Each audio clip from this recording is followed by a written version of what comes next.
let's introduce paper money. Paper money, obviously, if you have, let's say, a kilo worth of gold, you can't be carrying that with your horse hanging around town. No, you have paper receipts that the bank gives you. And people began exchanging paper receipts. The receipts of what?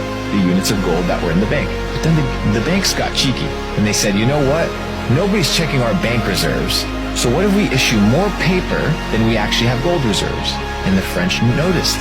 They're like, hey, Americans, they're printing more paper, handing it out to people than the gold that they have in the reserves. So they came in and they wiped out all the reserves, collapsing the economy. So what did they have to do? They had to introduce the gold standard. Getting rid of the gold standard. Why? Well, now we just can print as much money as we want and it's not pegged by gold. And now we were introduced with paper. And then credit cards rolled around. Yeah, I still had to go into the bank and deal with paper, but I could transact and buy things in the banking system, the banking cartel, that takes a fee off of us transacting. So what is the rule or what is the need of a bank today? What is the purpose of a bank? Well, you know, Luke, the purpose of the bank is to store your deposits. No, a bank does not hold deposits. If they hold deposits, why do they give you interest on your deposit? It's not a deposit. The moment they give you an interest on it, it's a loan. You're loaning them money, they're giving you an interest, they're taking that money, they're investing it. It's not a deposit, it's a loan.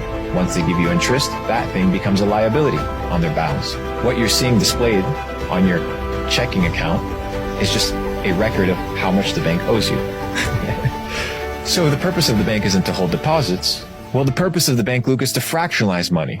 Well, no, that's not the purpose of the bank. It doesn't fractionalize money. Well, what's the purpose of the bank? The purpose of the bank is credit creation. It creates loans. It's in the business of buying and selling securities. So the bank is in the business of credit creation, and everything around us is getting inflated and more expensive due to the fact that we're creating credit that is being utilized to buy Louis Vuitton bags. It's not productive credit. It's not credit that adds to the GDP. We enter a situation whereby the dilution of our money becomes so big that we no longer trust it.